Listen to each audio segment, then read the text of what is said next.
Nazism was born out of the political chaos that Germany experienced after the First World War. The leader of the Nazi Party was Adolf Hitler, who had a highly ambitious and very aggressive nature. Hitler took an intensely racist standpoint.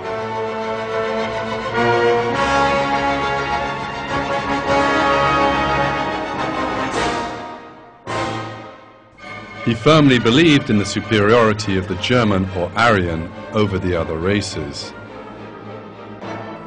His dream was that the German Aryan race would soon conquer the world and establish an empire that would last for 1,000 years. Darwin's theory of evolution appeared to provide a scientific basis for Hitler's own racist theories.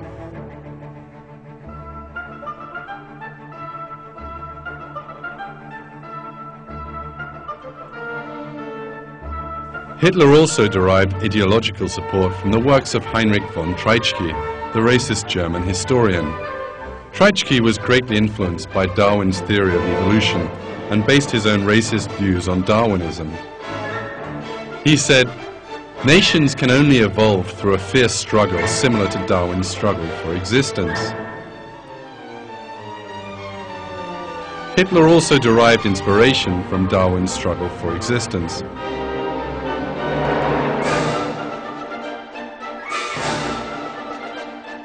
The name of his famous book, Mein Kampf, which means My Struggle, was a mere expression of this Darwinist concept. Indeed, Hitler, just like Darwin, rated the non-European races as little more than apes, and added,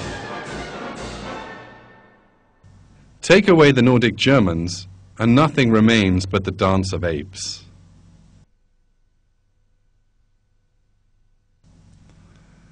The basis for the evolutionist views of the Nazis lay in the concept of eugenics.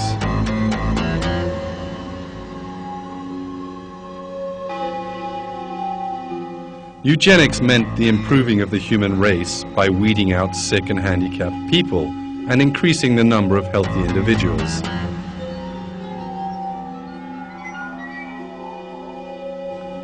According to the theory of eugenics, the human race could be improved in the same way that better kinds of animals can be bred by mating healthy specimens. As might be expected, the eugenicists were simply the Darwinists. At the head of the eugenics movement in England came Charles Darwin's cousin, Francis Galton, and his son, Leonard Darwin.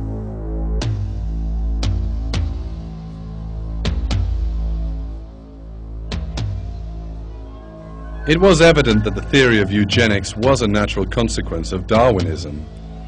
This fact is also made very clear in publications that promote this dubious science. To quote but one, eugenics is the self-regulation of one's own evolution.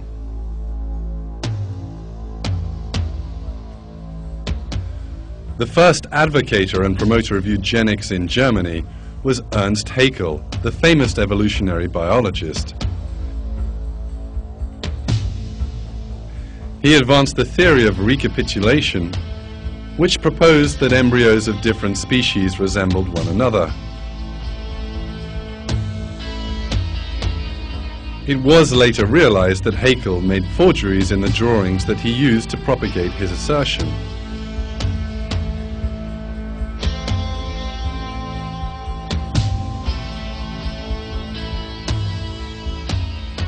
Haeckel falsified his drawings in order to show fish, human, and chicken embryos were similar to one another.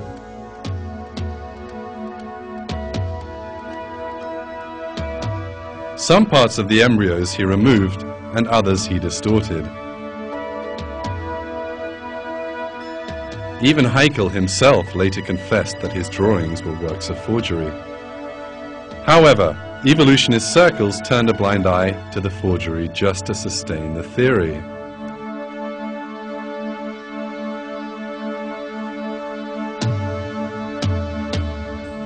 While producing scientific forgeries, Haeckel also spread the eugenics propaganda. He suggested that disabled newborn babies should be killed as soon as possible in order to speed up the process of evolution in society.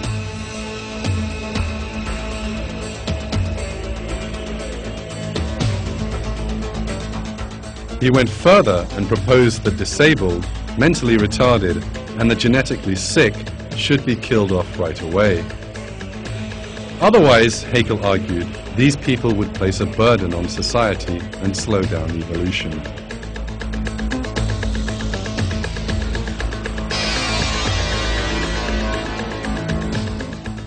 Haeckel died in 1919, but the Nazis inherited his cruel ideas.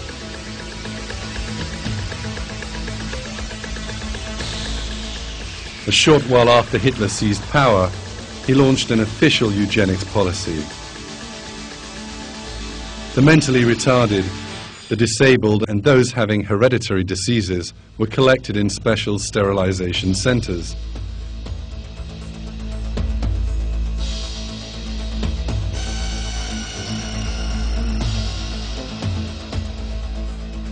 These people were considered parasites who posed a threat to the purity of the German race and hindered the progress of evolution. Indeed, in a short time, these isolated people started to be murdered at Hitler's secret command.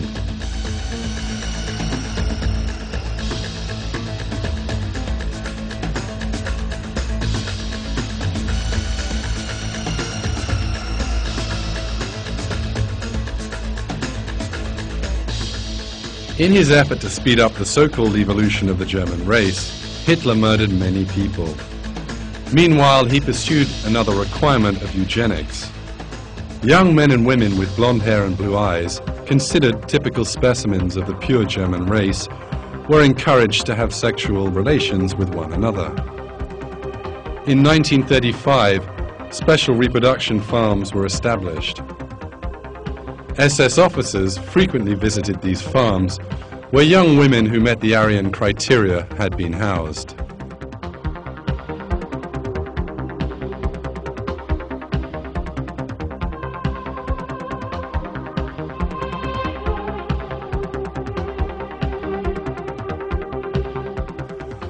In order to improve the so-called superiority of the Aryan race, Nazis were resorting to Darwinian concepts.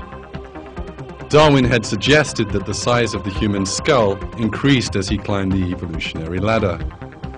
The Nazis embraced this idea fiercely and set about taking skull measurements to show that the German race was superior.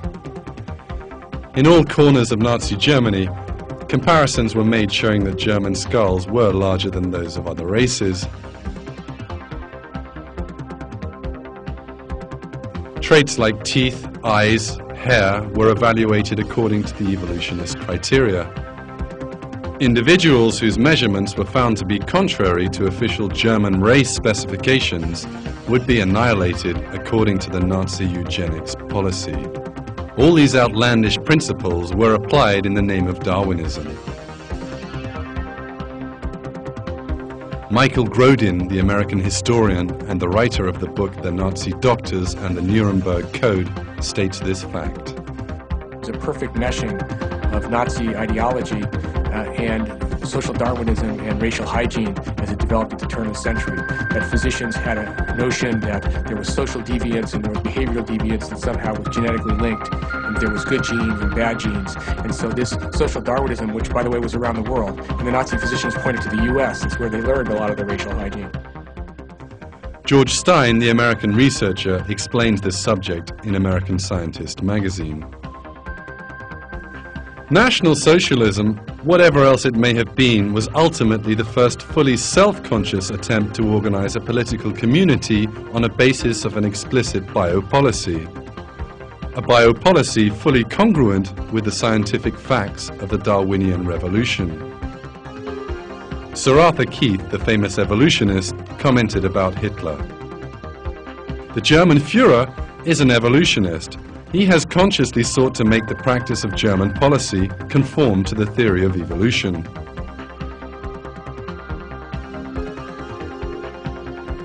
Another important reason for Hitler's evolutionism is the fact that he saw the theory as a weapon against religious beliefs.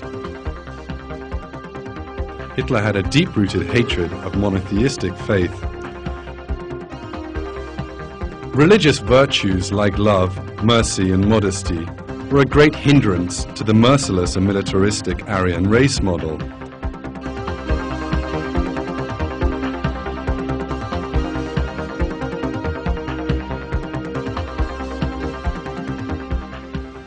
That is why, from the time the Nazis seized power in 1933, they aimed for a return to ancient pagan religion for German society.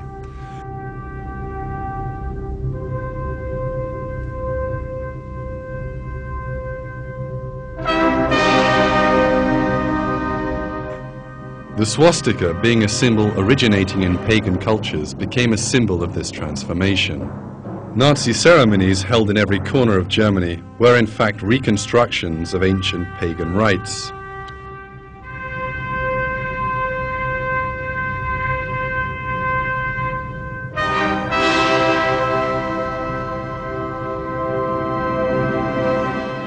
As mentioned before, the theory of evolution itself was a heritage from pagan cultures. So here we see the inextricable links between paganism, Darwinism, and Nazism. At the root of all the murders committed by the Nazis lay this pagan culture. The Nazis revitalized the savage pagan culture and received solid support from Darwin's atheist theory to legitimize it. The reality is, however, that cruelty, murder and corruption on earth are strictly forbidden and condemned by religion. God in the Quran summons people to justice, compassion and modesty. Cruelty and arrogance are cursed, as God says in one of his verses. God does not love corruption.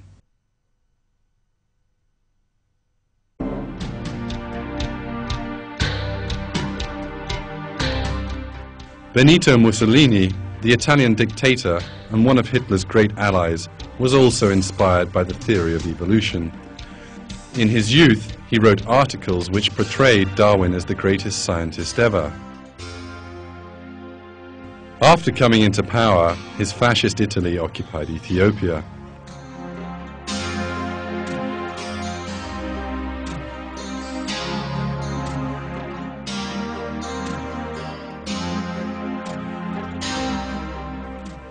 According to Mussolini, Ethiopians were inferior because they were of the black race, and being governed by a superior race like the Italians should have been a natural consequence of evolution.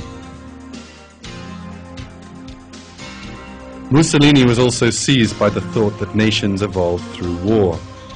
For Mussolini, the reluctance of England to engage in a war only proved the evolutionary decadence of the British Empire.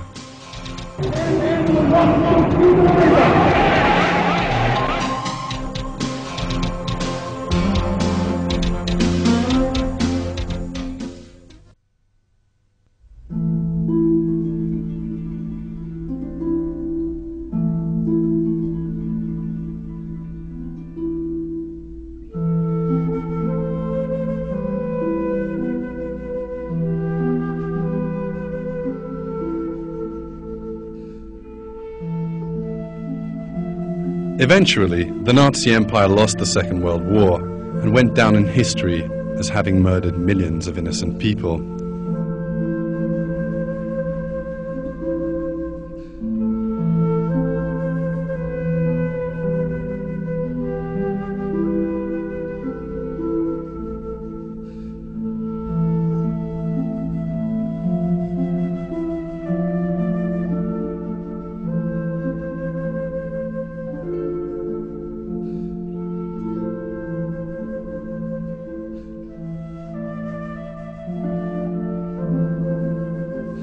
Mussolini, on the other hand, was executed by his own people.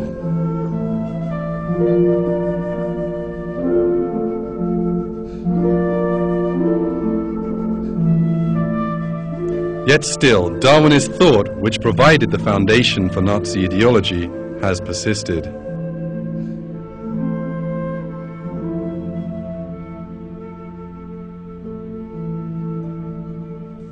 The notion suggesting that humanity is exalted through struggle and violence was actually the source of another ideology, which on the surface appeared to be entirely different from Nazism.